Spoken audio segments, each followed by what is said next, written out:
So here's an example of that. So obviously this is a division, right? You want to find zero with all recordables, but it's a little bit trickier than the standard division example where you objective is to just find zero with all boats. There is a condition here which is you're only interested in those recordables. So the way to do that is you introduce a bound variable called b, and you specify that for any b from boat, so it must be a record from the boat's schema. If the color is red, then there must exist a reservation record showing that this seller has reserved that particular boat. Okay, so that's the logic. And last time I said this logic of A implies B is the same as not A or B. A implies B is the same as not A or B. Okay? The reason for this is very simple, right? I give you this example last time I said, if tomorrow is sunny, I will play tennis. So what's A? A is tomorrow is sunny, right? That's A. And what's the B? Play tennis, right? So if A is true, obviously B is true. But if A is false, you can make no claim about B. That explains why these two are equivalent, right? Because if A is true, in order for this whole thing to be true, B must be true, because not A is false. So the only way for this thing to be true is A is true and B is true. Or, if A is false, not A is true, you don't really care what's B. B can be true, can be false. In other words, if tomorrow is not sunny, so A is false, so not A is true, I can be playing tennis, I can also not be playing tennis. You don't really care about B. Does that make sense? So this thing is true if and only if or and in that case you don't really care what's the value of B. And that's precisely the semantics of A implies B. Okay? So another way of writing this query is essentially once you understand this, then it becomes trivial, right? Which is any boat, either it is not red, or there is a reservation record showing that this sailor has reserved that boat. Either it is not red, then I don't care. You can reserve or not reserve, I don't really care. But if it is red, then you must reserve it. Okay? So that's the idea of it. So here is a detailed explanation of this, which is essentially what I have discussed. So I will skip this. Same slide here. So this basically the same discussion goes on, right? So then this table here shows you this discussion I just provided on the blackboard. Okay. So suppose you have two predicates. Here A and B are two predicates. So predicates evaluate to either true or false. They only take Boolean values as the output, right? So, and if you construct this truth table, right, this table, and you will find out that the final output is true, either both of them are true or A is false. Okay, that's precisely what I have argued for you. This actually proves that A implies B the same as not A or B. Okay. So that's pretty much everything you need to know about tuple relational calculus. Very simple language semantics, but very powerful expressive power, right? Very powerful in terms of its expressive power. It can basically express everything that you can express using relational algebra. Even though relational algebra is more operational, but arguably I think tuple relational calculus actually is easier to work with, to think about. Okay. Lastly, I want to bring your attention to something called unsafe queries. And this has to do with the expressive power of a particular language. Okay? So I give you one example of what we refer to as unsafe query, right? So consider this tuple relational calculus query on this particular slide. I have one free variable which is s, and then I claim s is not from the series. And this is a valid formula. Why? Because it has an atomic formula, which is, right? That's the atomic formula. Then I can build a recursive formula by not this. So this, by definition, semantics speaking, there's nothing wrong with this. Okay, it satisfies the grammar of tuple relational calculus. However, this is an unsafe query, right? Because if you think about it, logically speaking, what is S? What is S? Well, S is an infinite set. Right? I don't know what S is actually. It's hard to describe what is S because you only tell me S is not zero.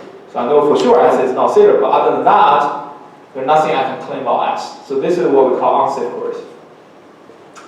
And there was some deep theory going that go behind the study of unsafe queries, and in particular something called relational completeness. Okay, a query language can express any query that's expressible in relational algebra or relational calculus is considered as relational complete. So if you design a language that has the same expressive power as either relational algebra or relational tuple calculus, then we consider that language as relational complete. Relational complete. Rather than, remember the concept I mentioned earlier, Turing complete. Because query language cannot be Turing complete, right? So we have to have a notion to capture the expressiveness power of a query language. For that matter, we define this notion called relational complete. Okay? And essentially we claim a language is relational complete if it is equivalent in terms of its expressiveness power, equivalent to either relational algebra or relational tuple calculus. And this is due to Caught. This person actually he received the Turing Award in 1981, okay, for his contribution in this space. Okay? So that's all for relational algebra and tuple relational calculus. Next, we're going to move on to the exciting part, which is the practical query language people use to interact with database. Okay? But I think once you understand relational algebra and relational tuple calculus, it should be fairly easy for you to understand and use SQL, and in fact, be an expert in SQL, which is the query language for relational database systems. Before I move on to the lecture, I want to bring your attention to the database server I have set up for you. And all of you will be using this database server for your homework one. Okay? In particular, we use PostgreSQL. And we use the latest version of PostgreSQL. And the server is located at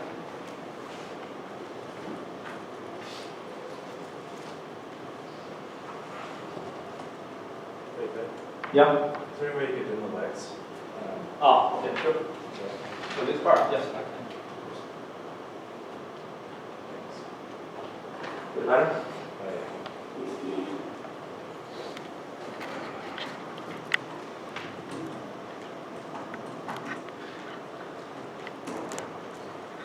Okay, so the server is georgia.ng.upenn.edu. You do not have direct access to the server from SSH because you do not have a Unix account on the server.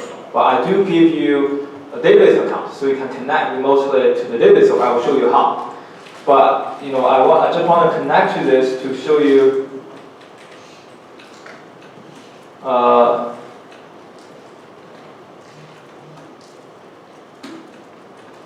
We are using the latest version of PostgreSQL as our server 9.5.4. This is the most recent stable version of PostgreSQL. Okay. Now, the way you connect to it is you either install a PostgreSQL client program. There are many different choices for that, depending on your operating system. Okay. So I don't have a particular recommendation as which one to use, but typically I would just argue you install the client shell program that come with most Unix distributions. Or alternatively, you can go, just go online. I think one popular choice people always use is pgadmin, and it's an open source software that you can use, and I believe it has distribution for different OS as well. So it gives you a GUI interface to work with. So some of you might prefer this. Okay, so that's just one example. Okay, but in most cases, I recommend you just use the standard Postgre client program called PSQL. Okay, either you install that on your own computer, or if you don't want to install this on your computer, you connect to one of the CS servers or one of the Kit machines. All of you have Kit account, right? Do you? Or CS account. Do you have CS account? If you have CS account, you can access shell.cs.utah.edu. Let me show you. Simply connect to shell.cs.utah.edu, and it has PSQL installed for you. Okay. So once there, you simply type psql-h followed by the server name, which is, okay. I will, by the way, you don't have to take note on this. I will make an announcement on Canvas, so everything is available online. Okay.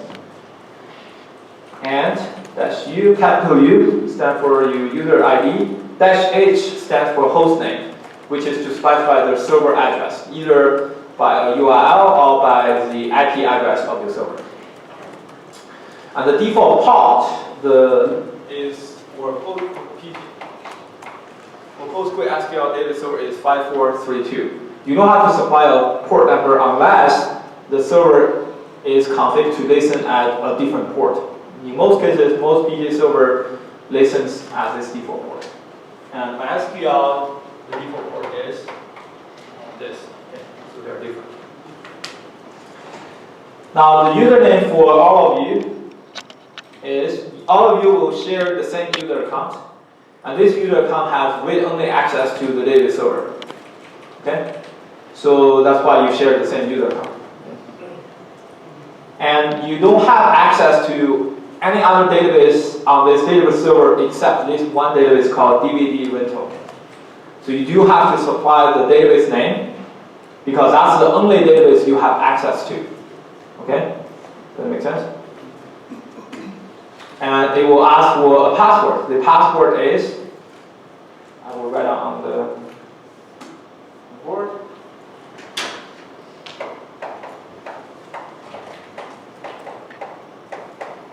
Okay? So that's the password. All small case letters. Okay, course number at 416. 6530 at 416. So very easy to remember password. Okay? And once you are connected to the database server, you can use a few commands. I will show you a few common commands you can use to work with this database server. Okay? /l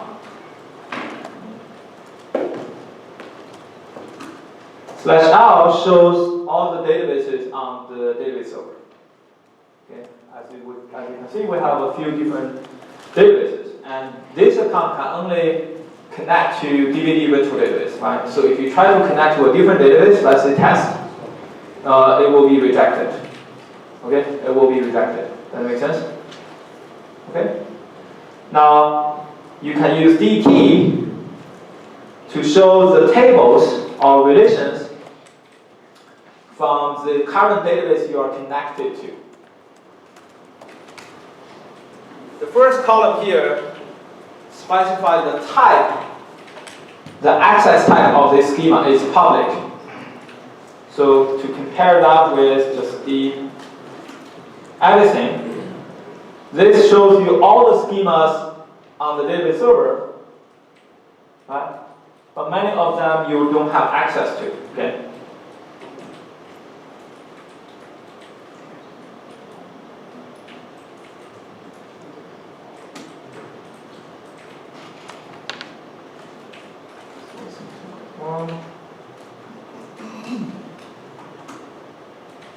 So let me pull up the list of tables again. So you use DT to show that, okay?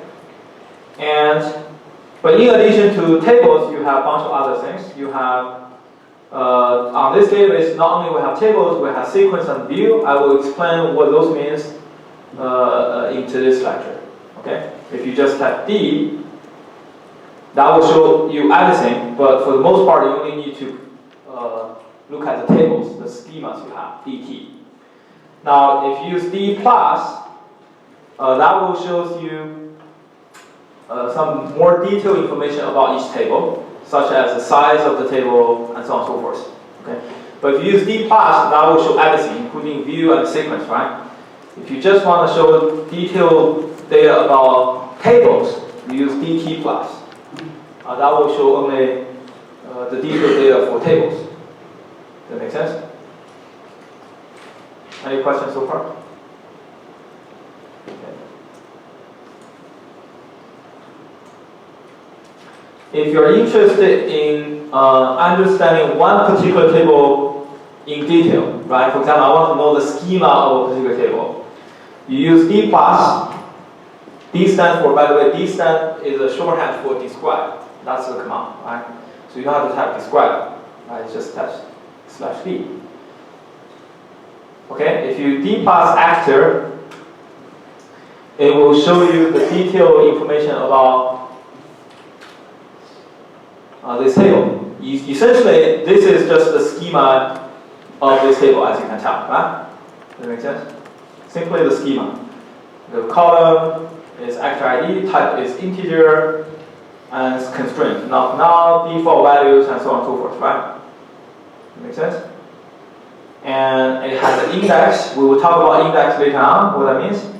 It also shows you this is a foreign key constraint. We talked about this, right? Referential integrated constraint.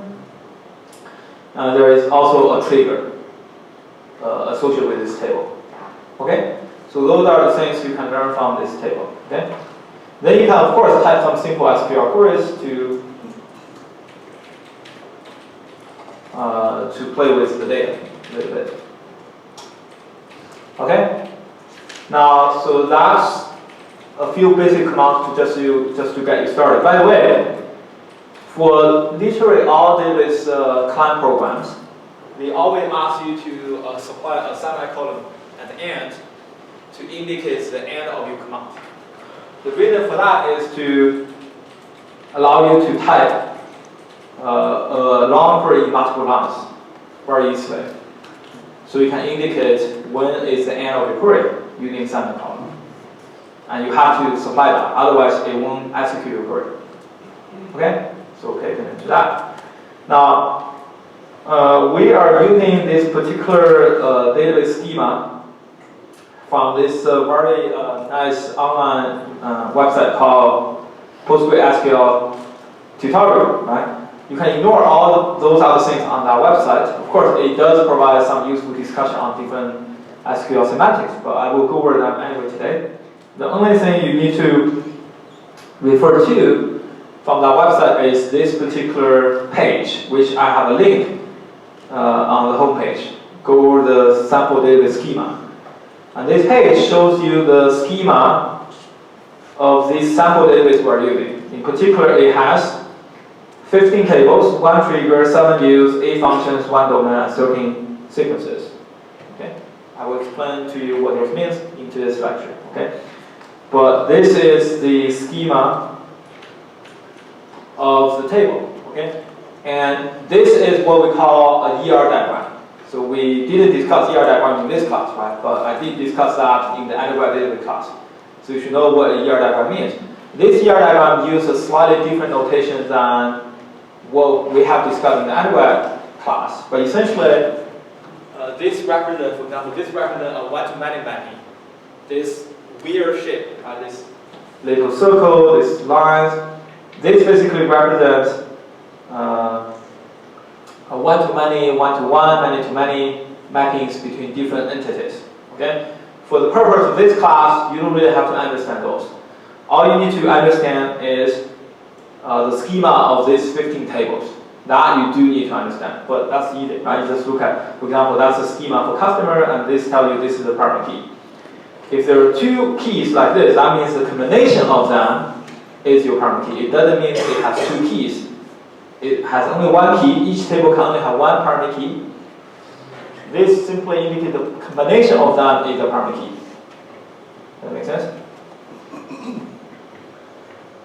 And your homework 1 will be based on this sample schema with 15 tables. And the data itself is available from this table. I think the largest table probably is the, let me see, payment. So it has about 14,000 rows. So it's a very tiny, teeny database, right? So it's like a few megabytes at most, to just get started, right? To practice SQL. Okay.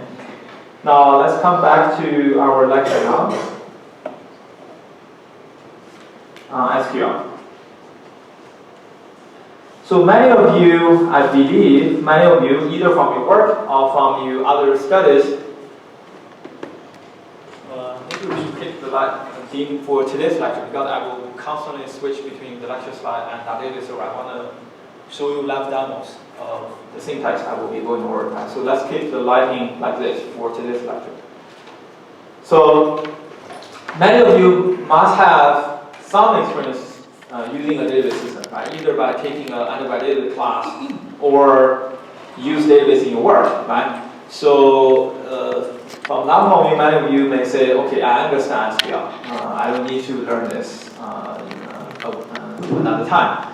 But what I will tell you is, you will be surprised as how complex SQL can become, how tricky it is to write some SQL queries by the end of today's lecture, and especially when you start working on homework 1. Okay. Now, SQL stands for Structured Query Language, which is the most widely used relational query language. The current standard is SQL 2011. What is SQL standard, you may wonder? Well, we have different database vendors, right? We have Oracle, we have MySQL, we have PostgreSQL, we have SQL Server, and so on and so forth. If each database vendor designs and implements its own query language, then that will be a mess, right? As application developers, you need to learn X number of different languages in order to be able to use different database products. And that obviously is not a good situation, right? So these database vendors, long time ago, they met and sat down together and agreed to a set of common standards that each database vendor will upload to, okay, will be uploaded to. So no matter what database system you develop, right? You design Oracle, you design SQL Server, you design PostgreSQL, you must satisfy the same syntax for your query language, and that's something called SQL standard.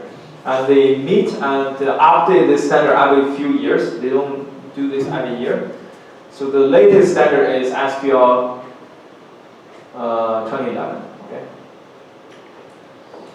So as I briefly mentioned before, SQL comes from, we can classify SQL into two categories, the DDL and DML. DDL is those syntax in SQL that are used to manipulate data, to update data. So one example of that is to create table. Right? Here is the syntax for create table. So the way you create table, by the way, the user account I give you guys is, like I said, it's a read-only account, right? So it cannot create database, cannot create table, right? So don't try to do that on the server, but even if you do, it will be rejected, right? So create table, the syntax is as follows. In this syntax, any word that is capitalized indicates a system reserved keyword. System reserved keyword in SQL. Okay? Any word in small case letter, that's what we call user parameters that you need to supply a value for in order to construct a valid SQL statement. Okay?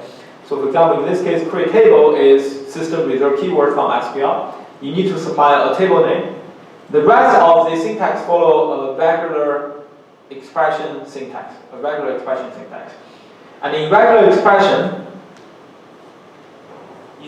expression, square bracket means optional, means that you don't have to supply a value for this part. This is optional. This means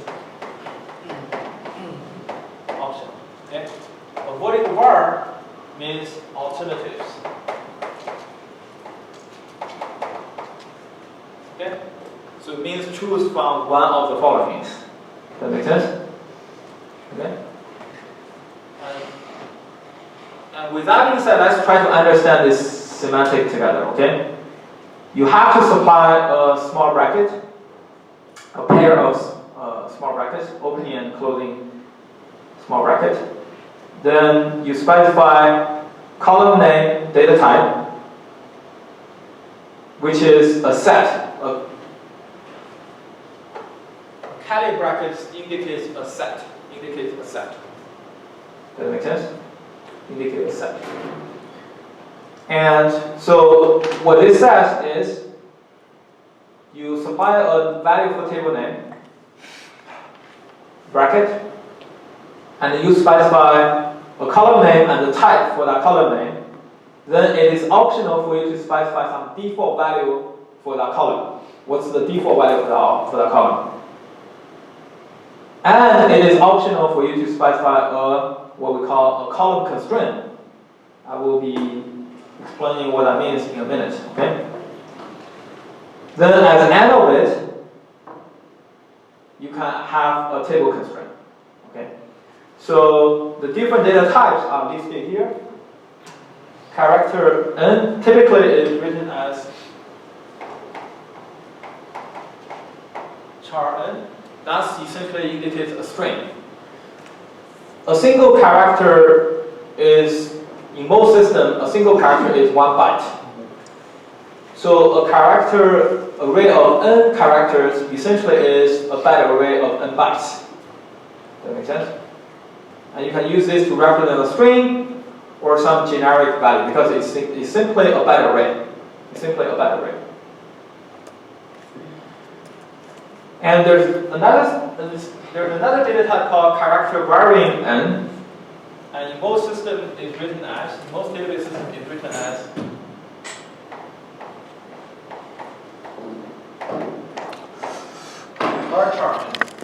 variable character array of n bytes. What's the difference between the two? Well, one is fixed length, the other is variable length. And this is what we call fixed length. And this is what we call variable length. Okay? To be more specific, when I say, for example, when I say char 20, what that means is I'm declaring a character array of 20 bytes where each value, regardless the actual length of the string value goes into this array, it always occupies 20 bytes. It always occupies 20 bytes. Fixed length. Variable length, on the other hand, means that it goes up to 20 bytes, but the actual number of bytes occupied in your system is the actual length of your string value. Okay? For example, if I say char 20 versus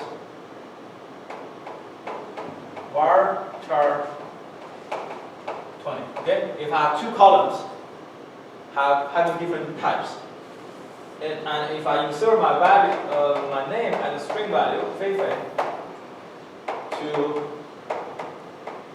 these two columns, what happens? Well, in this case, this value will be treated as 20 bytes, even though the string value itself only has 6 bytes. If you count the terminating, in most systems, there's a terminating character at the end of string value, so this will be 7 bytes. But regardless, it's much less than 20 bytes, right? But if you're using this particular type, this will be stored as 20 bytes. Stored as 20 bytes. Whereas in this case, it will be stored as most likely just 7 bytes. Just 7 bytes. You may wonder, sounds like I should always go with this option, right? It's much better. Why? If you think about the name as an example, right? suppose this is for the a name column, right? What are the typical lengths for a person's name? Well, if we look at the distribution, so I call this is the distribution, PDF. Probability distribution for people's name. Okay? This is the length. Let's say this is frequency. How often a name with that many characters appears? What do you expect this curve to be? X-axis is length, y-axis is frequency. What do you expect this curve looks like? Well, probably looks like something like this. You know, you don't have many people with very short names, but at the same time, you don't have many people with very long names. But it's a long tail distribution, right? Because this can go on and on. I have witnessed people with more than 26 characters in their name. Of course, some repeating characters, of course. Right? It's not that uncommon. You can find people's name without length, but they're rare. Right? They're rare to find. In most cases, we have this region. Most people's names are about 10, 20 characters, right? So that's essentially that range. So if you consider this particular setup, if you're going to use one of these two data types as the column type for column name, what is your choice? If you go with this cannot be 20, obviously. This has to be the max value right here. Because you have to cater for the worst possible case, which could be, let's say, hyperlink. Does that make sense? So here, I have to use hyperlink as well. But the benefit of the second approach is I only use 100 bytes for that one person whose name has 100 characters. For most other people in my database, I use the actual number of bytes in their name, so I don't waste space in my database.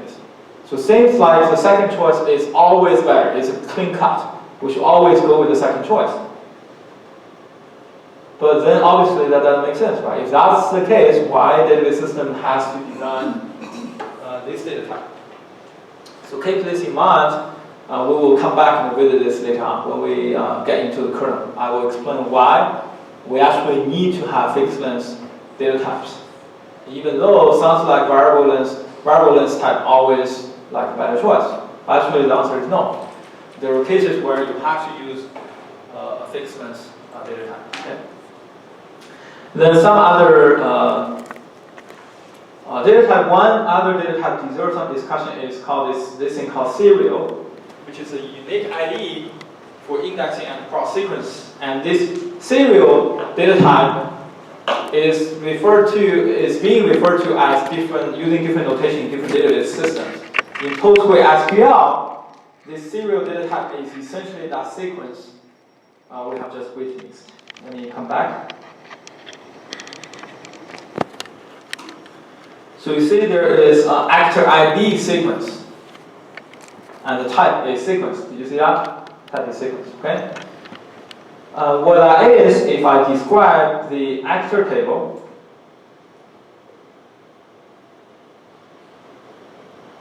its type is integer, but there is a column constraint here. Okay. The column constraint says it is not null, so it cannot be null value. And it specifies a default value, right? This is something we just talked about, right? You can specify a default value for a column. And the default value is some function called next value from the actor ID sequence. What that does is essentially, in some database systems, this is called auto-increment data type. So when you insert a new actor record into the database, it will automatically assign an actor ID for you by increasing the last actor ID value currently exists in your database. Let me show you how that works. Of course, I cannot show this using database account because it's a read only, right? So let me do that using my database account.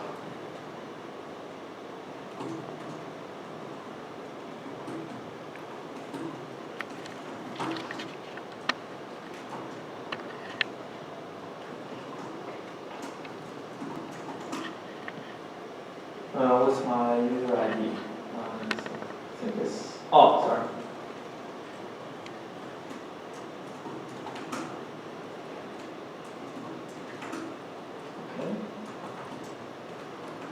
Okay. So now if I connect to the same database, okay. So I see the same set of tables, okay. Now if I select or do this max. So it's called actor ID. So if I select max actor ID from actor, so it's 200, right? Which is essentially the last actor record in the actor table. Does that make sense? Now let me insert a new record into the actor table. I have to insert into actors, right? Then specify the columns I will specify values for, which will be first name and last name. You do not need to specify a value for actor ID because it has this default expression. So even if you don't specify a value, it will automatically be assigned with a value, right? So you only need to specify a value for first name and last name. And last update has a default value as well, which is now the timestamp function in PostgreSQL. So you don't have to specify a value for that as well. So all you need to do is what? First name, last name, values. Okay? Do all of you follow me? And it's inserted. Now if I execute the same query again, what do you expect? Why is 2? That's weird. I know why it's 2, because I inserted one last night, and that got assigned to a 1, and then later it was deleted. You may wonder, once it's deleted, why don't you go back to recycle that ID? That makes sense? You follow me? So it was at 200. I inserted 1, so it was incremented to a 1, then I deleted that record. If I insert another one, instead of assigning to a 1, it's being assigned what? To a 2. The count still to a 1. The count is still incremented by 1. Oh, if you do the count, by the way, yeah, that's a good idea. Let's do the count. How many serial do we have in this table? Sorry, how many actors we have? 201 actors instead of 202 actors. Let me convince you that's the case. If I delete from actor where, so I delete Feifei from the actor table. Count is 200. Sorry, the max is 200 as well. If I insert yet another value, let's say, do a test. Okay? What do you expect this number to be? 203, right? So the reason for that is recycling, maintaining a set of unique ID actually is non-trivial if you think about it. If you try to recycle an ID right away, it's actually fairly expensive for the database system. So in most database systems, the way they do it is they do not recycle this incremental, auto-increment ID value right away. Rather, they recycle this periodically. Or until the database administrator issue a command to do that. So until then, it will just increase all the time. And it could create bad data too, right? It could create, definitely. Yes, you could end up with only 100 records, but your ID has gone to millions already. But maintaining unique mapping is really hard. This is something called, from a variable point of view, this is called something called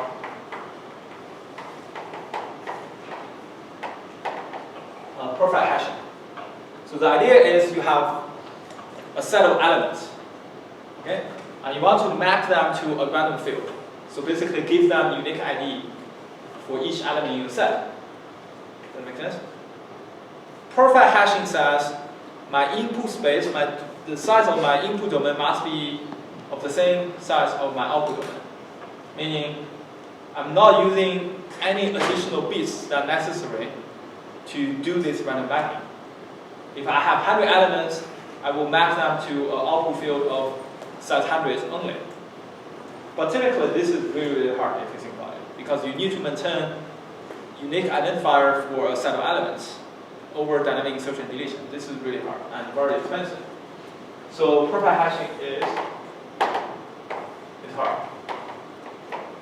So the simple solution that most database systems have adopted is to increase the sequence all the time until there is an external command by the administrator of the database to recycle the IDs to figure out what should be a more compact ID values for the current set of records. Okay, so that's essentially the syntax for create table. Let me give you some more illustration on. We talk about column constraint, right? So you see some column constraint right here. If I describe actor, these are what we call column constraints, right? These are what we call column constraints. You also have what we call table constraints. So for example, this is a table constraint. You see that? Table filter actor constraint, foreign key, so on and so forth. Okay? So I will explain what those constraints means. Okay, let's come back to the slides. So a constraint has the following syntax. Has a keyword constraint, and you need to specify a name for your constraint. The constraint can be as simple as not null, unique, primary key, or as complex as a check followed by a Boolean expression. Okay? For example, you can have age column, right? You say check age 32918. What that means is, you follow me? When you insert a new record to this table, the age value for the record must be at least 18. Otherwise, it will be rejected. So that's the semantics of the check. This is your expression. The way you understand this is, whenever an update happens to this table, either insertion, deletion, or update, okay? This expression will be evaluated using the values of that record. Okay? Only if the expression evaluated to true, this update operation will be allowed. Otherwise, it will be rejected. So you evaluate this expression using the values of those records being affected. For example, if you are trying to insert a new record, you evaluate this expression by substituting the age value with whatever the value of that new record you're trying to insert. For example, you have a new record, say, age 30, whatever. Then you substitute this value into this expression and evaluate this. That evaluates to either true or false. If it's true, then it's allowed. The update operation is allowed. Otherwise, it will be rejected. Any question on this? So that's check expression. Another form of constraint is what we have seen before, which is foreign key referential integrity constraint. Okay?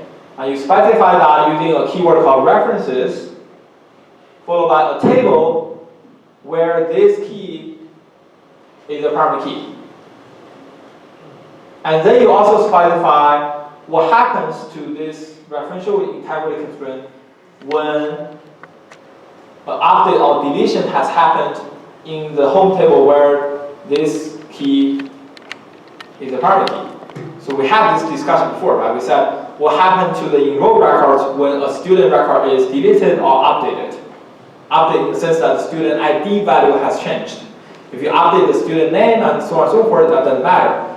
But if you have changed the student ID value, you have to be a little bit careful in terms of what happened to those enrolled records that refer back to the student table with that student ID value. And how you specify that in SQL is to use this reference keyword, and you specify onDelete action and onUpdate action. Action can be one of the following, which is no action, cascade, set null, set default. Let me explain each one of them in turn. No action is easy to understand. Means don't do anything. Meaning, in other words, you are not enforcing referential integrity constraint. Even though there is a foreign key, parent key relationship, but you are not enforcing this integrity constraint. Leaving out the onDelete and onUpdate, is that the same as putting onDelete no action? Very good question. By default, in most systems, that's the case. But it's a good idea to check the default configuration of your database system. It may vary from system to system, but in most systems, that will be the case. Good question. Okay. Then onDelete or onUpdate cascading, that basically means if you are going to delete the record that the current record refers to as a foreign key, then all the records on the second table that refer to that record being deleted must also be deleted. In other words, if you decide to delete a student record, and there is onDelete cascade specified on the student ID column from the enrolled table, then as soon as you have deleted that student record, all the enrolled records referred to that student ID value will also be automatically deleted. So it's a cascading effect. That's why it's called onDelete or onUpdate cascade. Set null or set default, that's essentially the third option we discussed with respect to referential integrity constraint, which is set the value to some default value. Could be null or some other values. Okay? So these are the possible possibilities for table constraint. What about, these are the possibilities for column constraint. What are some possibilities for table constraint? Well, it's very much similar to column constraint. The only difference between column constraint and table constraint is that a column constraint must be specified right after you specify a column. And the expression you use, for example, the check expression there, you use for a column constraint can only involve that column attribute, that single column attribute. If you are going to design a constraint that involves multiple attributes from the table, you cannot express that as a column constraint, rather it must be expressed as a table constraint. And table constraint only appears at the end of the query table statement after you have specified all the columns, in contrast to a column constraint which is attached to a column itself. So that's the main difference of the two. Other than that, there's really no difference. Okay? That being said, let's look at some specific examples. So here on the top, I create a film table.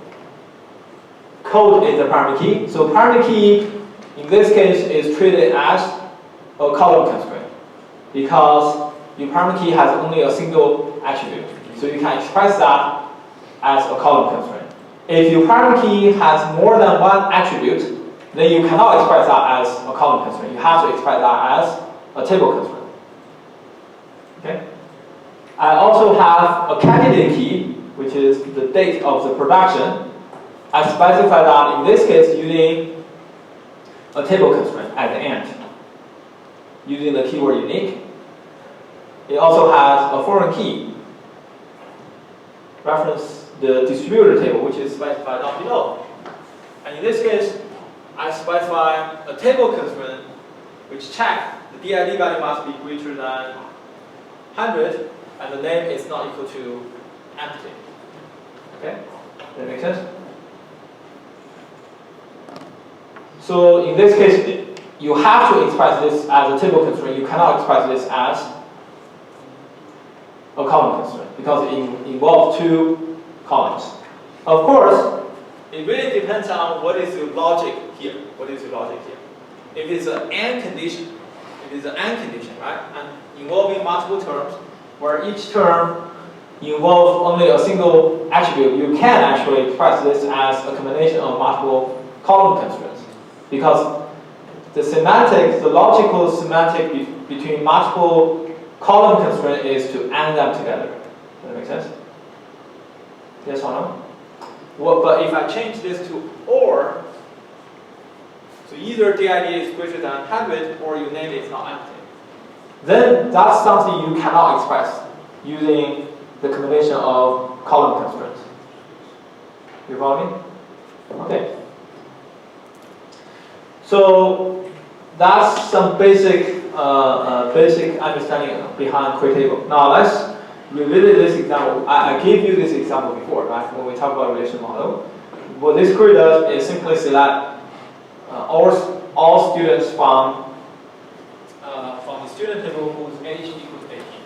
Now, after we have studied relational algebra and tuple relational calculus, we know what this query does. Right? What this query does is the following, which is select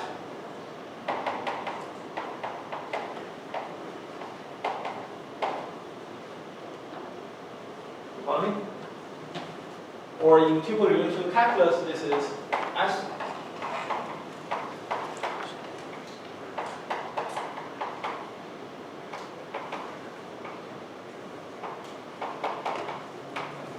That's essentially what this query does. You follow me? So it's very easy to understand the semantic of SQL now, once you understand relational algebra and tuple relational calculus. What if I want to select the name and the login?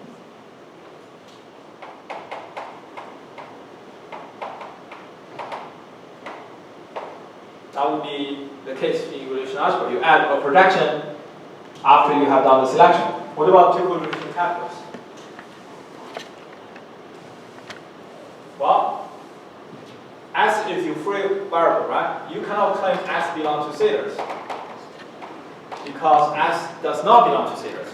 As soon as you specify S belongs to Sailors, S shares the same schema as Sailors, which is not the case here because your output schema is not the same as the Sailor schema. So what do? You introduce a bound variable. Okay? And you say and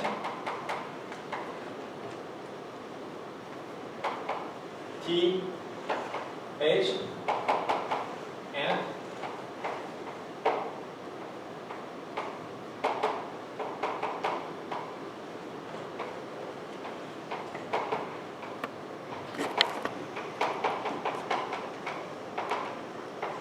right? So you introduce the bound variable and specify that the bound variable must be from Sailor and age equal to 18. Then you use that bound variable to assign values to the free variable. And by doing this, you actually specify the schema of your output. You follow me? So what about join over multiple tables? Well, the way you express join in SQL is to specify multiple relations in the from clause, then use the where clause. So the translation from SQL to relational algebra or to tuple relational calculus is as follows. If you do something, select something, okay, from relation 1, relation 2 until, let's say you have n relation here, with a where condition, C. This basically translates to R1 cross with R2 cross all the way to Rn. So you produce the cross product of all these input relations from the from clause.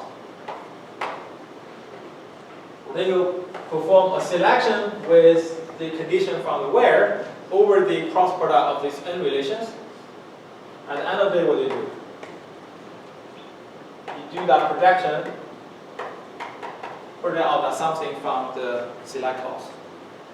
That's the semantics of this select from where basic block of SQL. So that's the translation from here to relational algebra. You follow me?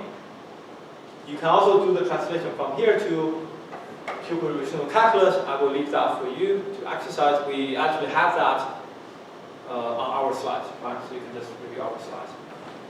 So in this case, that's the output given those inputs, right? You produce the cross product of the two tables, and in that cross product, it's easy to verify that will be your output. So this is the detailed discussion of this. And the query semantics is, as I said, think about this translation right here. You do the cross product, then use the where clause to check the condition, which is doing the selection. Then use the select clause to do the projection. If there is a distinct keyword specified, you eliminate duplicate rows. Let me illustrate that using this example from the database. Okay. Let me see which table may have duplicates.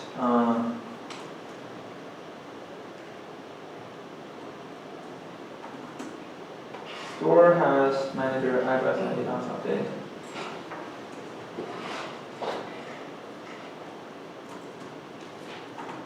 Okay, city must have duplicates on the column of country ID. Right? You must have multiple cities from the same country, right? So let me see how many cities we have. So 600 cities, right? So let's see, we do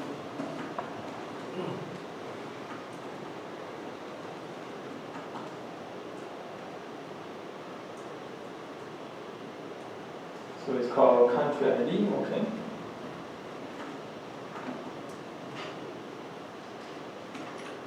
City, okay.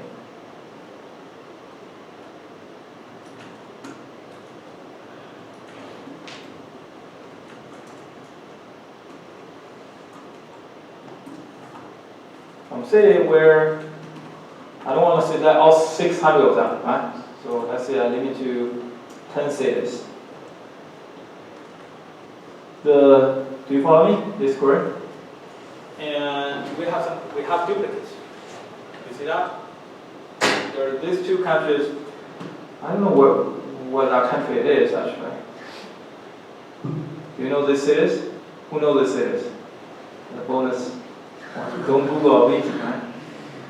Now my point is, this actually is fun because the combination of them is unique. So this is not considered to be an output that has duplicates. But what if I do this? I only select the country ID. So that will give me the first column of the previous output. You follow me? And this contradicts with our translation right here, right? Because our translation is you do this projection of country ID at the end, but our study in relation algebra is to have removed those duplicates. But it does not. This goes back to the point, the comment I made earlier. In real systems, by default, they do not remove duplicates because removing duplicates is expensive. And how do you force them to remove duplicates? Well, very simple. You say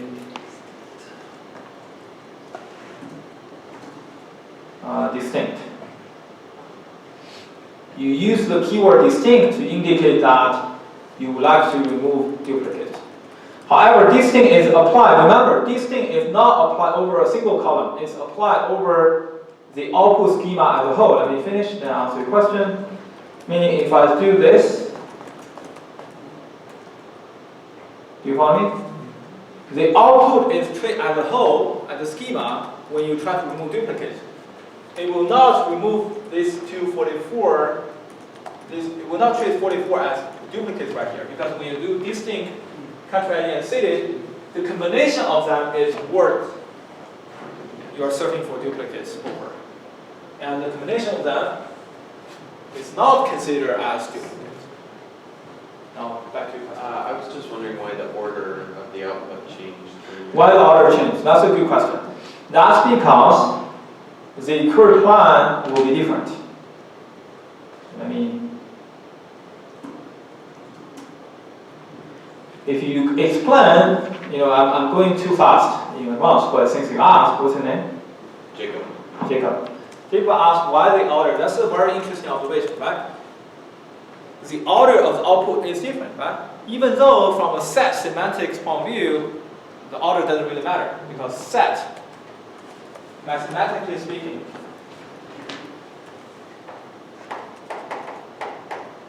is the same as, right? When you view that as set, that makes sense? Mathematical concept of set. Unless you specify it's an ordered set. The reason is the order, the plan chosen by the Fourier optimizer inside the engine will be different when you supply distinct or not. So this is the plan selected by the Fourier engine when you have a distinct keyword. Let's try the same query but without distinct. Clearly, these two plans are different. Now, of course, you may ask me what this means. What do you mean by index scan, group by, and all that stuff? Well, ignore them for now. These are terminology we will study later on when we go into the kernel. Actually, you will be building one. Actually, one of the projects asks you to do explain. Okay? If we have time to do that, and I'm still debating whether we do that project or not. But one of the potential projects is for you to implement explain. Okay? Given an input query, explain how you generate a query plan for it. Okay?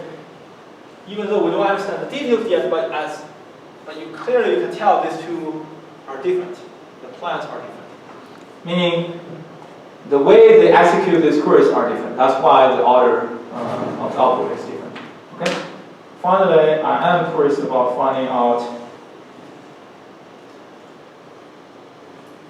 the countries. So let me try to do that. I think it's just called country.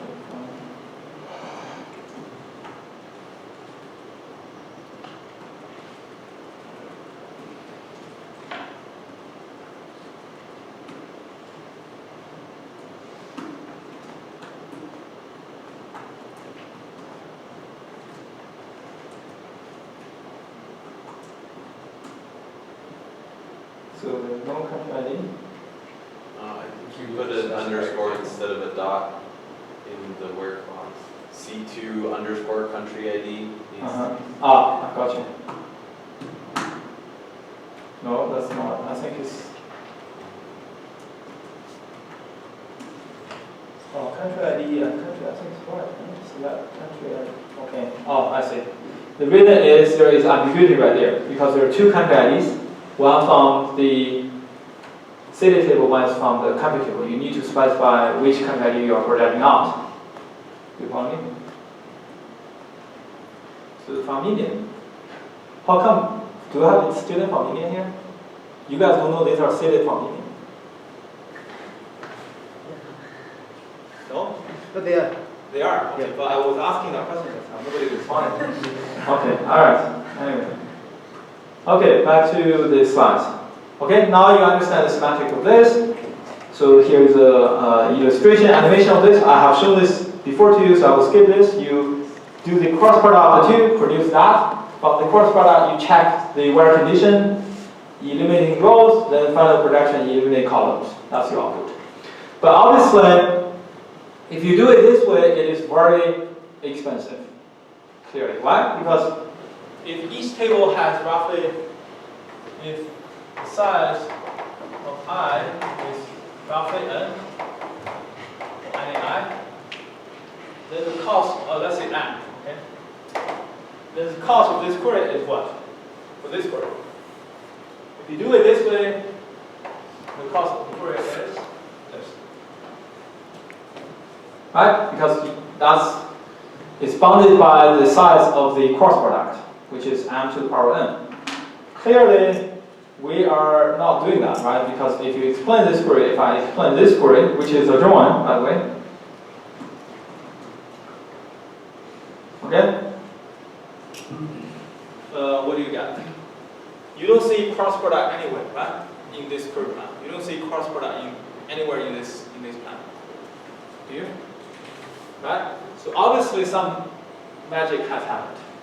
So we're now paying that n squared cost What is that magic? Well, we will discuss that later, right? So we have to understand how to use the car first before we talk about how to build the car.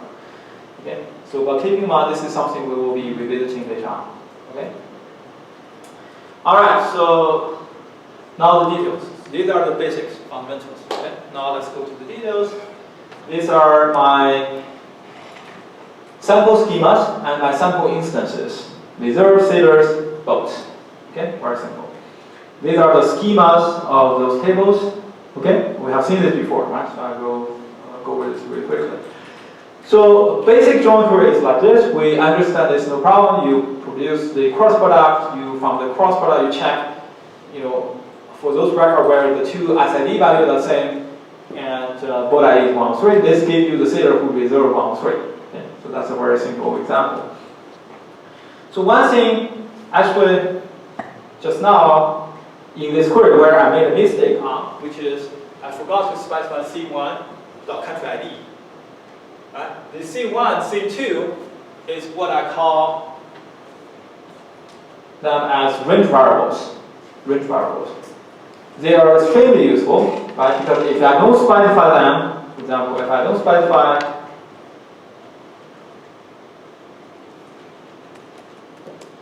C1, which stands for city here, what happens?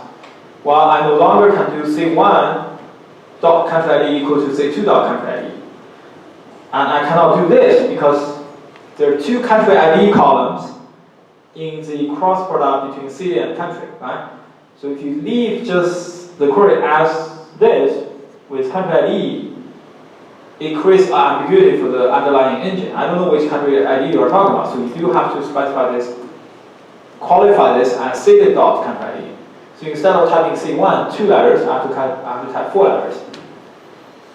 In this particular case, it's not too bad, but it's supposed to have a really long table name. Not only you have to type over there, anywhere you need to qualify an attribute from city, you need to supply the full table name rather than the name of this range variable.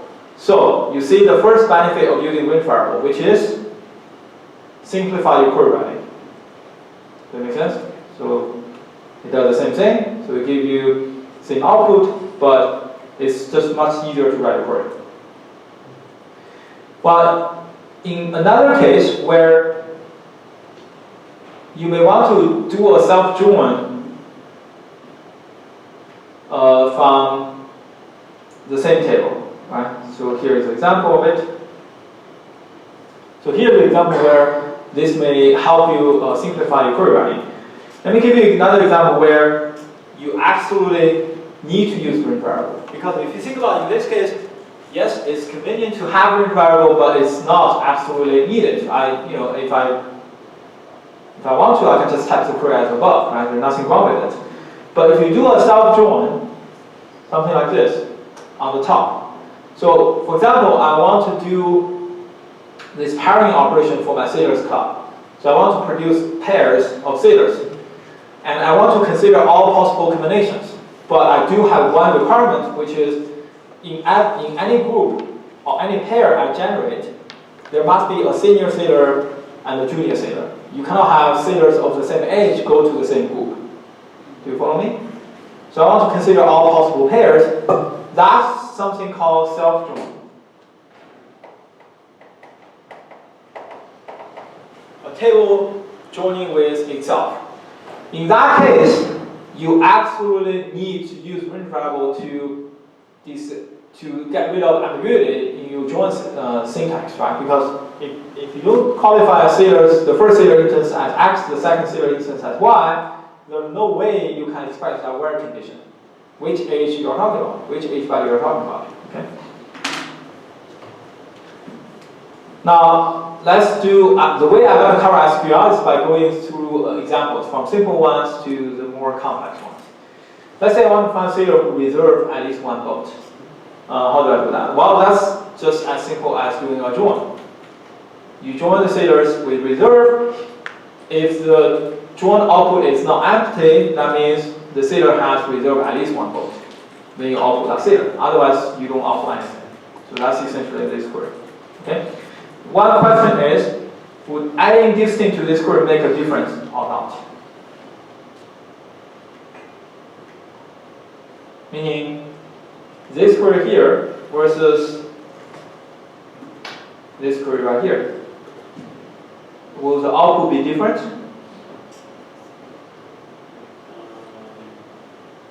Some of you say no, probably because serial ID is a private key. There should be no duplicates. So adding this thing on us should make no difference whatsoever. However, keep in mind, serial ID is only a private key for the sailors table. It is not a key for the join between sailor and reserve. And it's not a key for that table. So in fact, in this particular case, it will make a difference because if you don't do distinct, the same sailor ID value may appear multiple times depending on how many times that sailor has reserved a boat for. If you have reserved 10 boats, you will find 10 matching records in the cross product, so that sailor ID value will be output 10 times. So adding a distinct will make a difference in this case. Okay? What if I replace this with sailor name? What's the difference? And what's the difference between this and this? Or even more difference, you will witness more difference than the previous example. Why? Because you may have different sailors that have the same sailor name. Does that make sense? So adding this thing will get rid of all those duplicates. In addition to the potential duplicates resulting from the same sailor reserve multiple boats, right? But you may have different sailors with the same sailor name reserve multiple boats. Okay? Now you can also do a arithmetic expression in your query, right? Things like this. So it's very simple, and this is convenient when you want to do some simple comparison between records or attributes in your table, in your schema. So. And here, one thing I want to bring your attention to is this keyword called as. This as keyword essentially is the same as our renaming operator in relational algebra. Renaming operator in relational algebra. And depending on the context of your SQL query, right? Or in other words, where you use this as keyword, it serves the purpose of either renaming a column or renaming a relation. In this particular case, this is used as a renaming operator to rename a column. What it does is, the outputs in the output schema, the first column is renamed to H1, the second column is renamed as H2. That's all it does. I will show you an example later on where this is used as renaming a relation. String operation. So the like keyword is to perform file search over string values instead of exact match. And underscore means a wildcard matching with any one character. So there must be one character there, but it can be any character. A percentage means it's a wildcard matching with 0 or more characters of arbitrary characters. So what this does, this will match with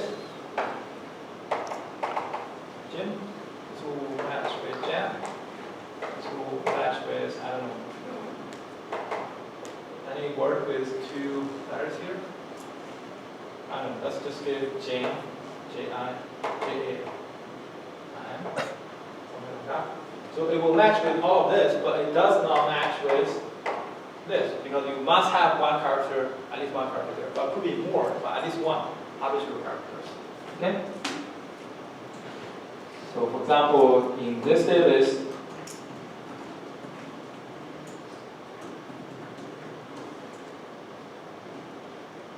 so that will find my name. Oh, no, I deleted, I think. Is that right?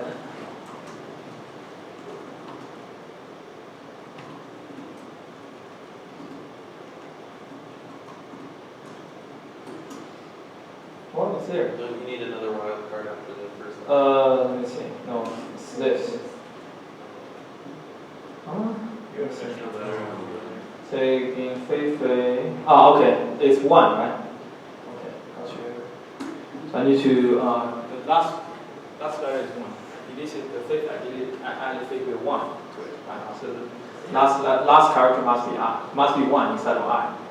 Okay, you follow me? Okay, now, or if I do this, if I change to I, that's okay, but it will not give you any return record. But if I can change this to underscore, that will work. In fact, this will work if I change to percentage as well, because it's 0 or more, right?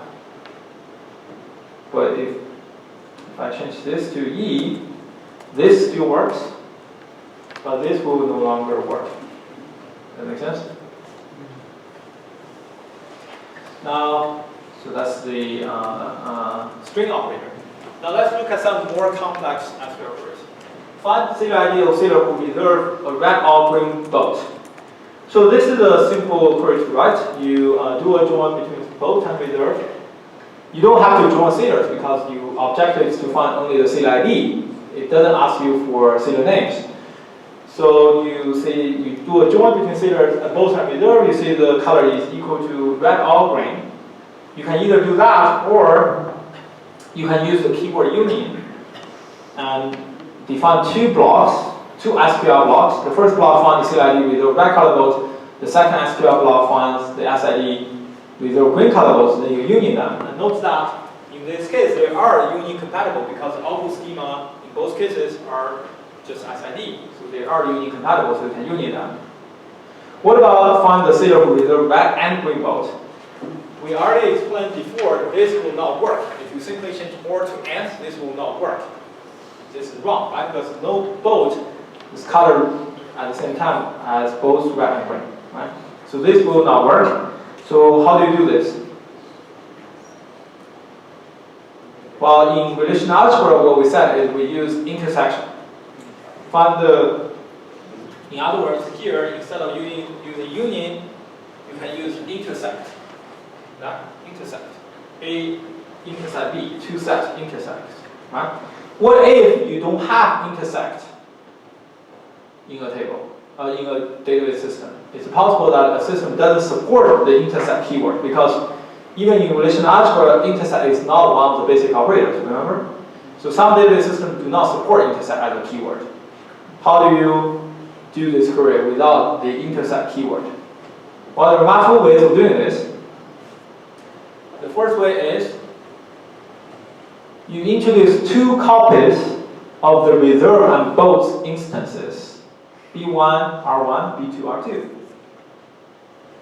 Then you do a join between B1 and R1 and make sure the join condition is color equal to red. Then you do a join over B2 and R2, make sure the color is green. Finally, you join these 2 pairs together by making sure you are talking about the same sailor ID by joining R1 and R2 together.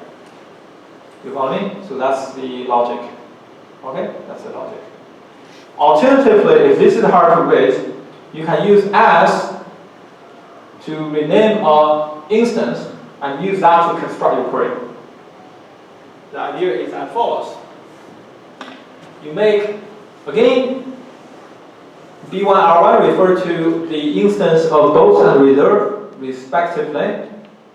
But in addition to B1 R1, in the from clause, remember, the only thing that from clause expects is a set of relations. It can be one of your base relations, meaning one of the schemas in your database. Or it can be a relation produced by another SQL block, because SQL block does nothing else but produce a relation for you. So you can use the output of one SQL block as the input to another SQL. That's why we specify this SQL here, and we name that as GR, green, relations. And then I do the join over R1, B1, and GR. What this block does is to find out the sailor IDs who have reserved a green color boat. Then what this part does is to make sure the reserve a red color boat and the SID values match. All of you follow me on this? Okay, so that's an example of using renaming operator to construct more complex SQL blocks. And I will stop right here. We'll continue. I didn't finish the discussion on SQL, but I think we did pretty well, and we will be able to finish the discussion on SQL on Thursday. Sorry? I will. I haven't released homework yet, but I will release later today. It will be available online, and once it's available, I will send a notice.